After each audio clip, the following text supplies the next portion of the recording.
കൂട്ടുകാരെ, എല്ലാ കൂട്ടുകാർക്കും മിഠായി കഥകളിലേക്ക് സ്വാഗതം. ഒരു ഫ്രഞ്ച് നാടോടി കഥ കേട്ടാലോ? കഥയുടെ പേര് പാത്രത്തിലെ രഹസ്യം. അവതരിപ്പിക്കുന്നത് മനോജ് കുമാർ പോളയ്ക്കൽ. മരം വെട്ടുകാരനായ ഗബ്രിയേലും ഭാര്യ അന്നയും വളരെ കഷ്ടപ്പെട്ടാണ് ജീവിച്ചിരുന്നത്. ഒരു നേരത്തെ ആഹാരത്തിന് പോലും അവർ വല്ലാതെ ബുദ്ധിമുട്ടി. ഒരു ദിവസം മഴ കാരണം അവർക്ക് പുറത്തിറങ്ങാനേ കഴിഞ്ഞില്ല. വിശക്കുന്നല്ലോ, അന്നയ്ക്ക് കരച്ചിൽ വന്നു. അപ്പോഴാണ് ആ രാജ്യത്തെ രാജാവ് അവരുടെ കുടിലിനു മുന്നിലൂടെ പോയത്. അന്നയുടെ കരച്ചിൽ രാജാവും കേട്ടു. രാജാവ് വാതിലിൽ മുട്ടി.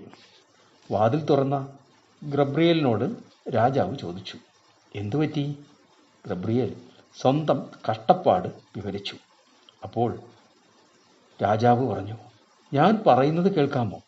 എങ്കിൽ നിങ്ങൾക്ക് കൊട്ടാരത്തിൽ താമസിക്കാം. മുൻപിൽ നിൽക്കുന്നത് രാജാവ് ആണെന്ന് അപ്പോഴാണ് അവർക്ക് മനസ്സിലായത്. അവർ വേഗം സമ്മതിച്ചു. ശരി, എങ്കിൽ വേഗം ഈ കുടിൽ പൂട്ടി താക്കോൽ സൂക്ഷിക്കൂ, രാജാവ് പറഞ്ഞു. ഉടനെ അന്നയും ഗബ്രിയേലും പുറത്തിറങ്ങി വാതിൽ പൂട്ടി. താക്കോൽ അന്ന ഉടുപ്പിൻ്റെ കീശയിലിട്ടു.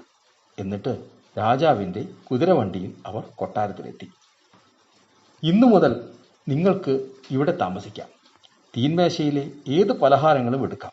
പക്ഷേ മേശയുടെ നടുക്ക് മൂടി വെച്ചിരിക്കുന്ന സ്വർണ്ണപാത്രം മാത്രം തുറക്കരുത്, രാജാവ് പറഞ്ഞു. അന്നയ്ക്കും ഗബ്രിയേലിനും സന്തോഷമായി. ദിവസങ്ങൾ കടന്നുപോയി. പതുക്കെ പതുക്കെ അന്നയുടെ സന്തോഷം കുറഞ്ഞു തുടങ്ങി. അന്ന, നിനക്ക് എന്തു പറ്റി? ഗബ്രിയേൽ ചോദിച്ചു. എനിക്ക്... അയ്യോ വേണ്ട, രാജാവ് കോപിക്കും. ഇല്ലെന്നേ, രാജാവ് നല്ലവനാ. മൂടി ഒന്ന് പൊക്കി നോക്കിയാൽ മാത്രം മതി, ആരും അറിയില്ല. അന്ന പറഞ്ഞത് ശരിയാണെന്ന് ഗബ്രിയേലിനും തോന്നി. അങ്ങനെ ആരുമില്ലാത്ത തക്കം നോക്കി അവർ സ്വർണ്ണപാത്രത്തിൻ്റെ മൂടി പൊക്കി നോക്കി. മ്യാവ്! പെട്ടെന്നതാ പാത്രത്തിനുള്ളിൽ നിന്ന് ഒരു പൂച്ച പുറത്തേക്ക് ചാടിയിറങ്ങി ഓടുന്നു. അന്നയും ഗബ്രിയേലും പൂച്ചയെ പിടിക്കാൻ പിന്നാലെ ഓടി. പക്ഷേ പൂച്ചയെ ഉണ്ടോ കിട്ടുന്നു?